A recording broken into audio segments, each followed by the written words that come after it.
来看民进党立委新品阳和中国发布全球通缉，望请北京闽南龙，嘛和对方发布讲要开100万新台票来抓人。这2日竟然有人伫网络平台铺文讲要抬闽南龙，那成功就有100万的现金哦。佮爱讲要参加的人伫台中北区来集合。警方嘛表示讲这是来自境外的铺文，已经在侦办咯。那立委嘛拢表示谴责。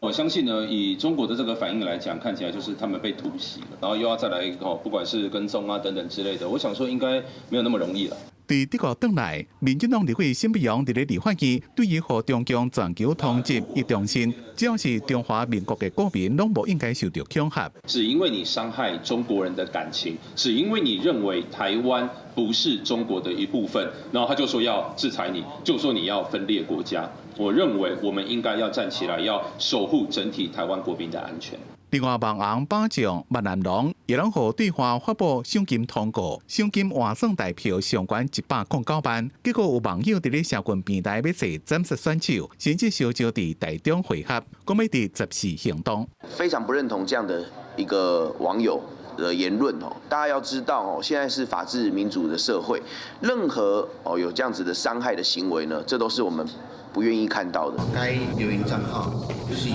境外门号所申请的。 那相关的留言是从今年的7月25日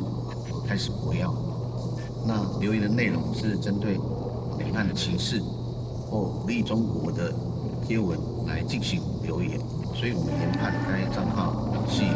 中国人士。中共想要伫咧全世界进行长久管辖，自由通信传播协会本来按算2、300办，过来第一场反跨境镇压座谈会，结果有人闹话讲要去台单汽油弹，甚至社会局警政署长信箱恐吓，这么叫台北市警察局、台安分局、加刑事警察局最认真办。从国会议员到任何人无限的扩张，然后呢，要造成台湾社会内部的混乱，甚至造成台湾言论自由的寒蝉效应，这都是中国设定的剧本。我们真的要集起来反制，而不是来陷入中国所设的陷阱。 针对沈碧阳事件，总统伫最近希望立法院长韩国瑜站出来维护国会尊严，可以回应讲，家己判病叫别人食药啊。男子阿明代表社执会用西门庆形容中国，潘金莲形容国民党，讲台湾是中华老实的武大郎。相关比喻和那亚立委批评比喻不当。日前的立委是赶紧出来讲，捍卫台湾的主权是大家的共识。记者综合报道。